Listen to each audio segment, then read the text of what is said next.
Hi friends, welcome to మన Bommarillu. Upcoming రివ్యూలోకి వెళ్ళిపోదాం.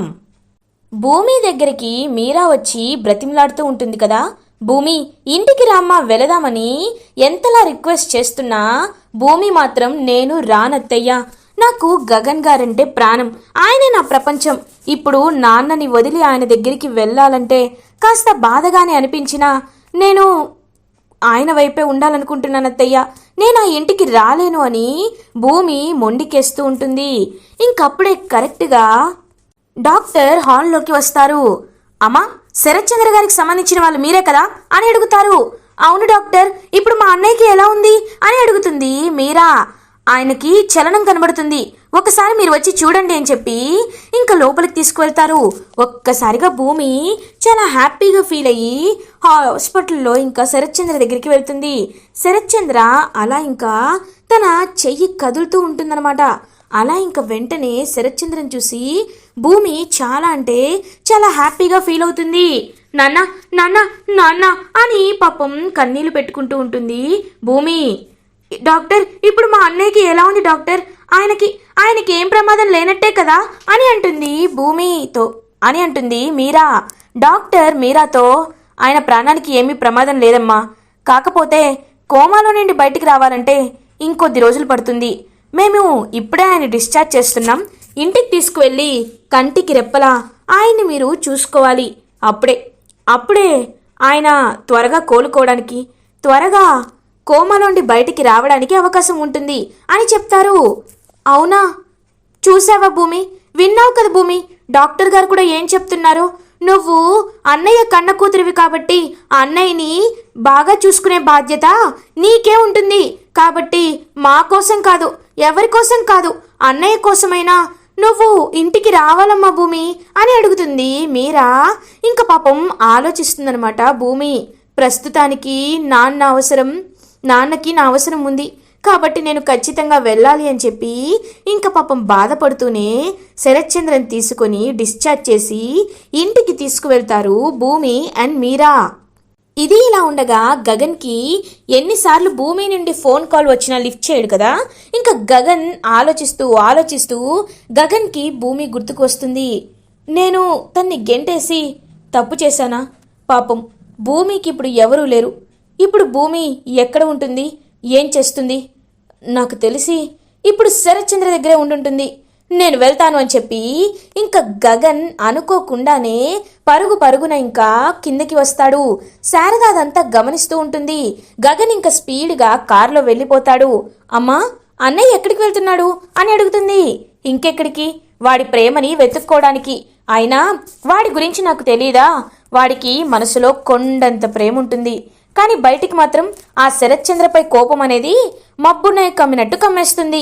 ఇప్పుడు మనం వాటి గురించి కాదు, వాడి గురించి ఆలోచించాలి. భూమిపై తనకున్న ప్రేమని పాపం ఆపుకోలేకపోతున్నాడు అని చెప్పి ఇంకా హ్యాపీగా చూస్తూ ఉంటారు శారద. ఇంకా అలా గగన్ హాస్పిటల్కి రీచ్ అవుతారు. డాక్టర్, శరత్చంద్ర అని అడుగుతారు. ఆయన్ని ఇంతకు ముందే డిశ్చార్జ్ చేస్తాం కదా అని అంటారు డాక్టర్.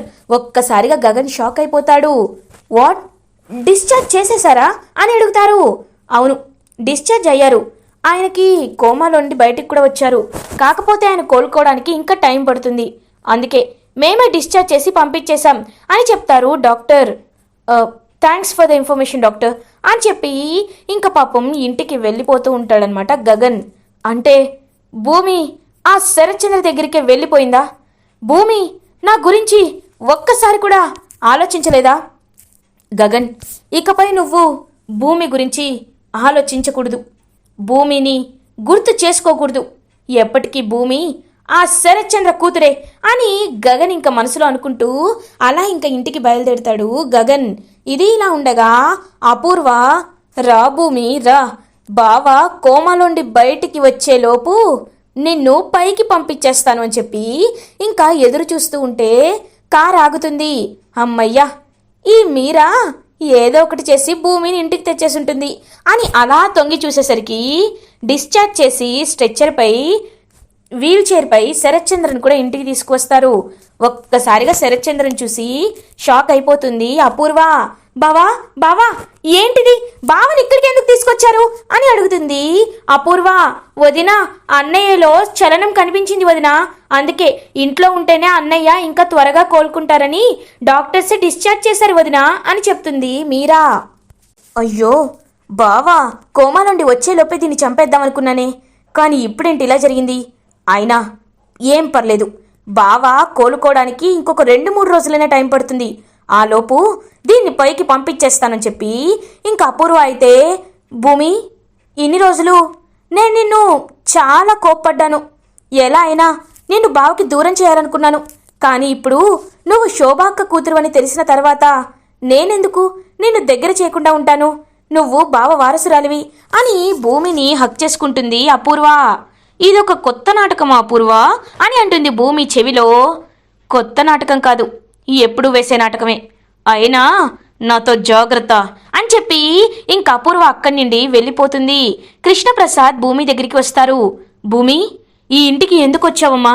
అపూర్వ నిన్ను ఎంతలానో చంపేయాలని, పైకి పంపించేయాలని చాలా ప్లాన్ చేస్తుంది, ఇప్పుడు నువ్వు మళ్ళీ ఇక్కడికి వస్తే అని అంటారు కృష్ణప్రసాద్.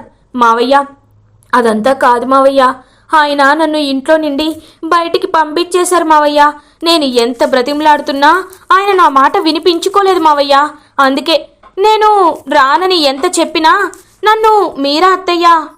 నాన్న కోమా నుండి బయటికి వచ్చారని తెలిసింది, నాన్నని కంటికి రెప్పలా చూసుకునేది నేనే కదా మావయ్య, అందుకే నాన్న గురించి ఆలోచించి ఇక్కడికి రావాల్సి వచ్చింది మావయ్య అని చెప్తుంది భూమి. చూడమ్మా భూమి, నాకు తెలుసమ్మా నువ్వు గగన్ని ఎంత ప్రేమించావో, శరత్చంద్ర గారిని కూడా అంతే అభిమానిస్తున్నావని, కానీ ఒకటి మాత్రం గుర్తుపెట్టుకో, ఆ అపూర్వ నక్కలాంటిది, ఏదో ఒకటి చేసి నిన్ను చంపారని ప్లాన్ చేస్తుంది, జాగ్రత్తమ్మా అని చెప్పి ఇంకలా అక్కడి నుండి వెళ్ళిపోతారు కృష్ణప్రసాద్. ఇదే ఇలా ఉండగా నైట్ అవుతుంది. అపూర్వ గ్లాస్లో జ్యూస్ తీసుకొని అలా ఇంకా భూమి దగ్గరికి వస్తుంది. శరత్చంద్రకి పాపం భూమి అప్పుడే ఇంకా మొత్తం చూసుకుంటూ చేయి పట్టుకొని శరత్చంద్ర వైపే చూస్తూ ఉంటుంది. భూమి అని పిలుస్తుంది అపూర్వ. ఇంకా వెంటనే భూమి, నాన్న నిద్రపోతున్నారు, ఏంటి అపూర్వ అని అడుగుతుంది భూమి. ఏం లేదు, వచ్చినప్పటి నుండి చూస్తున్నాను, బావని కంటికి రెప్పలా చూసుకుంటున్నావు, అందుకే అలసిపోయి ఉంటావు కదా, మీరా నీకోసం జ్యూస్ చేసింది, వెళ్ళి తాగు అని అంటుంది అపూర్వ. అవునా, మరి మీ చేతిలో ఉన్న గ్లాస్ ఏంటి అని అడుగుతారు. ఇది బావ కోసం, కానీ నువ్వే అన్నావు కదా ఎలాగో బావ నిద్రపోతున్నాడని, వెళ్ళి అక్కడ జ్యూస్ ఉంది తీసుకో అని అంటుంది అపూర్వ. ఒక్క నిమిషం నువ్వు ఇక్కడే ఉండు అని ఆ జ్యూస్ తీసుకువస్తుంది భూమి. ఇంకలా తీసుకువచ్చి అపూర్వ కళ్ళ ముందే ఆ జ్యూస్ని పడేయాలని పారపోసేస్తుంది భూమి. ఏంటపూర్వ, ఇంకా ఏ కాలంలో ఉన్నావు? ఆ జ్యూసులో మందు విషం కలిపి నాకు ఇచ్చి నేను పైకి పోతే సైలెంట్గా ఈ ఆస్తికి వారసురాల్ని నీ కూతురు నక్షత్రాన్ని చేయాలనుకుంటున్నావా? అది నీ జన్మలో జరగని పని. అపూర్వ, నా గురించి నీకు తెలుసు, కానీ చాలా గ్యాప్ వచ్చింది కదా, అందుకే నువ్వు మర్చిపోతావేమోనని నేనే ఒక చిన్న జలక్కిచ్చాను. నువ్వు జ్యూస్లో విషం కలిపావు కదా, అది నాకు తాగించడానికి నువ్వు తీసుకొని వచ్చావు కదా, కానీ ఈ విషయాన్ని ముందే నేను తెలుసుకొని ఆ జ్యూస్ నక్షత్రకి పంపించాను. ఈ పాటికి గోరింటాకు నక్షత్ర దగ్గరికి ఆ జ్యూస్ తీసుకువెళ్ళిపోయే ఉంటుంది. నీకు కేవలం 5 సెకండ్లు మాత్రమే ఉంది, వెళ్ళి నీ కూతుర్ని కాపాడుకో అని అంటుంది భూమి. ఒక్కసారిగా అపూర్వ భూమి తనకి కాఫీ ఇచ్చినప్పుడు తన గొంతు పోయిన మ్యాటర్ కానీ అవన్నీ గుర్తు చేసుకుంటుంది. అయ్యయ్యో బేబీ అని చెప్పి ఇంక అపూర్వ నక్షత్ర రూమ్కి పరిగెత్తుకుంటూ వెళ్తుంది. ఇంకలా నక్షత్ర రూమ్కి పరిగెత్తుకుంటూ వెళ్తే అప్పుడే నక్షత్ర జ్యూస్ మొత్తం తాగేసి ఖాళీ జ్యూస్ని గోరింటాకు పిన్ని చేతికిస్తుంది. అయ్యయ్యో నక్షత్ర, ఏంటమ్మా ఇది, జ్యూస్ తాగేశావా? భగవంతుడా, ఏంటయ్యా ఇది అని ఏడుస్తూ ఉంటుంది అపూర్వ. మమ్మీ, ఏమైంది మమ్మీ, ఎందుకు ఏడుస్తున్నావు అని అడుగుతుంది. ఒసే పిచ్చిదానా, ఎవరు జ్యూస్ ఇచ్చినా తాగేస్తావా? అయినా ఈ గోరింటాకు పిన్ని నానాడి, ఎందుకు ఎందుకు పిన్ని, ఎందుకు ఇలా చేసావని చెప్పి గట్టిగా అరుస్తూ ఉంటుంది అపూర్వ. ఏంటమ్మాయి, భూమి ఇంటికొచ్చిందని పిచ్చెక్కిందా ఏంటి? ఏమైంది ఇప్పుడు? జ్యూసేగా తీసుకొచ్చాను అని అంటుంది గోరింటాకు పిన్ని. ఆ జ్యూసులో భూమి విషం కలిపింది పిన్ని అని అంటుంది అపూర్వ. ఒక్కసారిగా నక్షత్ర గోరింటాకు షాక్ అయిపోతారు. అంటే అంటే నేను ఇప్పుడు విషం తాగానా మమ్మీ, అయ్యయ్యో అని చెప్పి ఇంకా గిలగిల్లాడుతూ ఉంటుంది నక్షత్ర. అప్పుడే క్లాప్స్ కొడుతూ భూమి అక్కడికి వస్తుంది. వావ్, చూడ్డానికి చాలా బాగుంది. ఏంటా పూర్వ, నేనేం చెప్పినా నమ్మేస్తావా? నేనేంటి, నేను తలుచుకుంటే ఏం చెయ్యగలను అని నిరూపించడానికి నీకు చిన్న సీన్ వేశానంతే. సైలెంట్గా ఉంటుంది, సాఫ్ట్గా ఉంటుంది, నాన్న కోమాలో ఉన్నాడు కాబట్టి అణిగిమణిగి ఉంటుంది అని నన్ను తక్కువ అంచనా వెయ్యొద్దా పూర్వ. నేనెవరో తెలుసు కదా, శోభాచంద్ర కూతుర్ని. ఆవిడ అందరికీ మంచి దేవత లాంటిది, కానీ దుష్టులకి అపరకాలి లాంటిది. అవే రక్తం నా ఒంట్లో కూడా ఉంది, అదే బుద్ధి నాకు వచ్చింది. నీ గురించి నాన్నకి బండారం బయట పెట్టకుండా ఉండాలి అంటే నువ్వు నా జోలికి రాకుండా ఉండాలి. ఒకవేళ నా జోలికి మళ్ళీ ఇలాంటి పిచ్చి ప్లాన్లు వేసుకుని వచ్చావనుకో, ఈసారి అబద్ధం చెప్పాను కానీ ఏదో ఒక రూపంలో అది నిజం చేస్తాను. అప్పుడు నీ కూతురు పైకి పోవడం ఖాయం, జాగ్రత్త అని చెప్పి భూమి అక్కడి నుండి వెళ్ళిపోతుంది. ఒక్కసారిగా కుప్ప కూలిపోతుంది అపూర్వ. అమ్మాయి, ఈ భూమిని తక్కువ అంచనా వేసావమ్మాయి. అది ఆ గగన్గాడి ఇంట్లో ఉన్నప్పుడే కొంచెం బెటర్, ఇప్పుడు నీకు దినదినానికి ప్రాణగండమే అమ్మాయి అని అంటుంది గోరింటాకు పిన్ని. పిన్ని, నీకు నా గురించి తెలియదు పిన్ని. దాని ప్రాణం ఎక్కడుందో నాకు తెలుసు పిన్ని. మాయల ఫకీర్ ప్రాణం చిలకలో ఉన్నట్టు నా ప్రాణం నక్షత్రలో ఉందని అది ఎలా తెలుసుకుందో, దాని ప్రాణం గగన్గాడి దగ్గర ఉందని నేనలా తెలుసుకున్నాను పిన్ని. అది కేవలం నా కూతురిదే జోలికే వస్తుంది, కానీ నేను దాని జీవితం జోలికి వెళ్తా పిన్ని. దాని జీవితం జోలికి వెళ్తా. నాతో అనవసరంగా పెట్టుకుంది. నేనంటే ఏంటో వన్స్ బావ కోమాలోండి బయటికి వచ్చాక దానికి చూపిస్తా పిన్ని అని ఇంకా అలా అక్కడి నుండి వెళ్ళిపోతుంది అపూర్వ. అమ్మాయి, మీ అమ్మ అలాగే అంటుంది కానీ నువ్వు మాత్రం నీ జాగ్రత్తలో ఉండు. నాకు తెలిసి థర్మామీటర్ లాగా విషాన్ని కలిపెట్టే మీటర్ కూడా ఒకటి ఉంటుంది. దాన్ని కొనుక్కొని జ్యూస్లో, వాటర్లో, ఫుడ్లో ఎక్కడైనా విషయం ఉందేమో అని టెస్ట్ చేసుకొని తాగు తిను, సరేనా అని చెప్పి అక్కడి నుండి వెళ్ళిపోతుంది గోరింటాకు పిన్ని. ఇంకా టెన్షన్తో విలవిల్లాడిపోతూ ఉంటుంది నక్షత్ర. ఇది ఇలా ఉండగా గగన్ అటు ఇటు తిరుగుతూ ఆలోచిస్తూ ఉంటాడు. ఫోన్ చేయాలా వద్దా అని గగన్ అయితే ఇంకా అటు ఇటు తిరుగుతూ ఆలోచిస్తూ చెర్రీకి కాల్ చేస్తాడు. హలో చెర్రీ అని అంటారు. అన్నయ్య, చాలా రోజుల తర్వాత కాల్ చేసావు, ఎలా ఉన్నావు అన్నయ్య అని అడుగుతాడు చెర్రీ. నేను బాగానే ఉన్నానురా. ఆ శరత్ చంద్రని డిశ్చార్జ్ చేశారని తెలుసుకున్నాను, ఇప్పుడు ఆయనకి ఎలా ఉంది అని అడుగుతారు గగన్. పర్లేదన్నయ్య, ఇంకా పూర్తిగా మెలకువ రాలేదు, కానీ ఖచ్చితంగా 2-3 రోజుల్లో వస్తారని చెప్తున్నారు.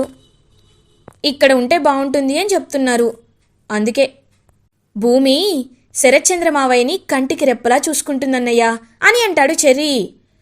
ఇంతకీ భూమి ఎలా ఉంది అని అడుగుతారు గగన్. ఇదంతా సీక్రెట్గా గమనిస్తూ ఉంటారు శారద అండ్ పూర్ణిమ. భూమికేంటన్నయ్యా, ఈ ఇంటి వారసురాలు కదా అన్నయ్య, భూమి ఇంటి వారసురాలని నీ మనసులో ప్రేమ ఇంకా అని కన్ఫర్మేషన్ అడుగుతూ ఉంటాడు చెర్రీ. రేయ్, ఆ విషయాన్ని పక్కన పెట్టరా. ఆ శరత్చంద్ర కూతురే భూమి అని తెలిసాక నేనింక భూమిని ఎప్పటికీ యాక్సెప్ట్ చేయలేను అని చెప్పి గగన్ కాల్ కట్ చేస్తాడు. ఇంకలా చెర్రీ అయితే నడుస్తూ భూమి దగ్గరికి వస్తాడు. చెర్రీ ఒకసారి మీ అన్నయ్యకి కాల్ చేసి ఇవ్వవా అని అడుగుతుంది భూమి.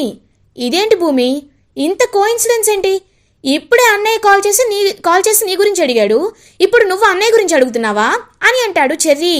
ఏంటి, ఆయన నా గురించి అడిగారా అని అంటుంది భూమి. అవును భూమి అని అంటారు చెర్రీ. ఇంకా చెర్రీ చేతులు పట్టుకొని చుట్టూ తిప్పుతూ ఉంటుందన్నమాట భూమి. Cherry, thank you cherry, thank you so much cherry అని చెప్పి ఇంకా భూమి సంతోషంగా డ్యాన్స్ వేస్తూ ఉంటుంది. అదంతా చూసి చెర్రీ, భూమి ఏంటి ఇంతలా డ్యాన్స్ వేస్తుంది అంటే భూమి ఇంకా అన్నయ్యని మర్చిపోలేకపోతుందా అని పాపం ఒకవైపు హ్యాపీగా ఉన్నా ఒకవైపు మాత్రం బాధపడుతూ ఉంటాడు చెర్రీ. ఇదంతా దూరం నుండి మీరా చూస్తూ గమనిస్తూ ఉంటుంది. ఇంకా మీరా హ్యాపీగా ఉండేసరికి అపూర్వ తన్ని గమనించి వెంటనే మీరా దగ్గరికి వెళ్తుంది. ఏంటి మీరా, వాళ్ళిద్దరినీ చూస్తుంటే చూడ ముచ్చటగా ఉన్నారు కదా అని అంటుంది అపూర్వ. అవును వదినా, ఏంటో అన్నయ్య కోమాలోండి బయటికి వస్తే ఖచ్చితంగా అన్నయ్యతో చెర్రీ భూమిల పెళ్లి విషయం మాట్లాడతాను అని అంటుంది. భూమి గురించి మీరా? ఎప్పుడో ఎందుకు మీరా, ఇప్పుడే మాట్లాడచ్చు. అయినా మీ అన్నయ్య మాట నా మాట వేరువేరుగా ఉంటుందా ఏంటి? బావకు కూడా భూమి ఇక్కడ ఉండడమే ఇష్టం. చెర్రీ ఎంత మంచివాడు, చాలా మంచివాడు. అలాంటి చెర్రీకి భూమినిచ్చి పెళ్లి చేయకపోతే ఇంకా ఎలా? బావ గురించి నువ్వు ఆలోచించొద్దు, నేను ఒప్పుకుంటున్నాను కదా. భూమికి చెర్రీకి త్వరలో పెళ్లి జరిపిద్దాం. రేపే విషయాన్ని అందరి ముందు అనౌన్స్ చేద్దాం అని అంటుంది అపూర్వ. వదినా, నువ్విలా అంటావని ఒప్పుకుంటావని నేను అస్సలు అనుకోలేదు వదినా. థ్యాంక్ యూ వదినా, థ్యాంక్ యూ సో మచ్ అని చెప్పి ఇంకక్కడి నుండి వెళ్ళిపోతుంది మీరా. వెళ్ళు వెళ్ళు, ఆ భూమి గుండె రేపు ముక్కలవ్వబోతుంది అని చెప్పి హ్యాపీగా ఉంటుంది అపూర్వ. ఇది ఇలా ఉండగా మార్నింగ్ అవుతుంది. అపూర్వ హాల్లోకి వచ్చి అందరూ త్వరగా హాల్లోకి రండి అని చెప్పి అందరినీ హాల్లోకి రమ్మని చెప్తుంది. ఇంకలా భూమి కూడా హాల్లోకి వస్తుంది. శరత్చంద్రని వీల్ చైర్పై ఇంకా హాల్లోకి తీసుకువస్తారు. అలా ఇంకా అందరూ హ్యాపీగా హాల్లోకి వచ్చేసరికి ఏంటి వదినా, ఓ ఆ విషయం గురించా అని అంటుంది మీరా. అవును, అందరితో చెప్తే వాళ్ళకి ఒక క్లారిటీ ఉంటుంది కదా. చూడండి, భూమి ఇంటి వారసురాలని అందరి చేత నిరూపించబడింది.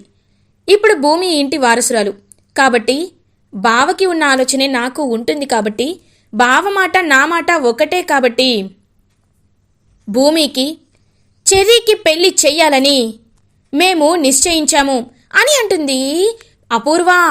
ఒక్కసారిగా షాక్ అయిపోతారనమాట. చెర్రీ, భూమి అందరూ ఇంకా షాక్లో ఉండిపోతారు. చెర్రీ మాత్రం హ్యాపీగా ఫీల్ అవుతాడు. భూమి మాత్రం కుప్ప కూలిపోతుంది. వదినా, నువ్వు మాటిస్తే నిలబెట్టుకుంటావని నాకు తెలుసు వదినా, తెలుసు అని చెప్పి ఇంకా హ్యాపీగా భూమి దగ్గరికి వచ్చి నా మేనకోడలివి, ఇప్పుడు నాకు నిజమైన కోడలు అవ్వబోతున్నావు భూమి అని హక్ చేసుకుంటుంది. ఇంకా భూమి మాత్రం పాపం ఏమి మాట్లాడకుండా అలా ఇంకా లోపలికి వెళ్ళిపోతుంది. చెర్రీ మాత్రం చాలా హ్యాపీగా ఫీల్ అయ్యి భూమి దగ్గరికి వెళ్తాడు. ఇదంతా విన్న కృష్ణప్రసాద్ ఒక్కసారిగా షాక్ అయిపోయి ఈ విషయం ఎలా అయినా శారదకి చెప్పాలి అని చెప్పి ఇంకా శారద దగ్గరికి బయలుదేరతారు. గుడిలో కలుద్దామని అడుగుతారు కృష్ణప్రసాద్. ఇది ఇలా ఉండగా భూమి దగ్గరికి చెర్రీ వస్తాడు. భూమి అని అంటారు. భూమి వెక్కి వెక్కి ఏడుస్తూ కన్నీళ్లు పెట్టుకుంటూ ఉంటుంది. భూమి అని వెనక్కి తిరిగి చూసేసరికి భూమి ఏడుస్తూ ఉంటుంది. భూమి, నువ్వు ఎందుకు ఏడుస్తున్నావు అని అడుగుతారు. చెర్రీ, నీకు తెలుసు కదా చెర్రీ, నాకు ఆయనంటే ప్రాణం చెర్రీ. నేను గగన్ గారి తప్ప నా మనసులో ఇంకెవ్వరికి చోటు ఇవ్వలేం చెర్రీ. ఒకవేళ ఆయన నాకు దక్కకపోతే నా ప్రాణాలైనా తీసుకుంటాను, కానీ నేను ఎవరిని పెళ్లి చేసుకోలేం చెర్రీ అని చెప్పి ఇంకా ఏడుస్తూ ఉంటుంది భూమి. పాపం భూమిని చూసి చాలా జాలేస్తుంది చెర్రీకి. నువ్వు ఇంతలా అన్నయ్యని ప్రేమిస్తున్నావని నాకు తెలీదు భూమి. లేకపోతే కిందే నాకు పెళ్ళి ఇష్టం లేదని అత్తయ్యతో చెప్పేసేవాణ్ణి. కానీ ఒక్కసారి అత్తయ్య అనుకుందంటే ఇంకా ఎవరు చెప్పినా తను ఆగదు. కానీ భూమి, నేను చెప్తున్నాను, ఇప్పుడు నేను నీకు మాటిస్తున్నాను.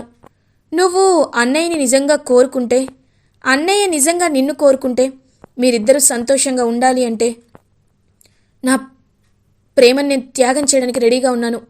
భూమి, నువ్వు ఎంతో ఇష్టమైన అన్నయ్యకి నిన్ను దగ్గర చేసి మీ ఇద్దరిని ఒక్కటి చేసే బాధ్యత నాది. భూమి, గగన్లు ఎప్పుడూ కలిసే ఉండేలా ఈ చెర్రీ చేస్తాడు. అలా నీకు మాటిస్తున్నాను భూమి అని పాపం గగన్కి భూమిని దగ్గర చేస్తాను అని మాటిస్తాడు చెర్రీ. ఇటువైపు శారద ద్వారా భూమి చెర్రీకి పెళ్లి జరగబోతుంది అని తెలుసుకున్న గగన్ ఒక్కసారిగా షాక్ అయిపోతాడు. ఏంటిరా గగన్, ఎందుకలా షాక్ అవుతున్నావు? భూమి నీ మనసులో లేదు కదా. భూమి ఆ శరత్చంద్ర కూతురు కదా. అలాంటప్పుడు చెర్రీ పెళ్లి చేసుకుంటే నీకెందుకు, ఎవరు పెళ్లి చేసుకుంటే నీకెందుకు అని మనసులో మాటని బయట పెట్టడానికి ప్రయత్నిస్తూ ఉంటారు శారద. చెర్రీ భూమికి పెళ్లి జరుగుతుందేమోనని బాధపడుతూ ఉంటారు గగన్.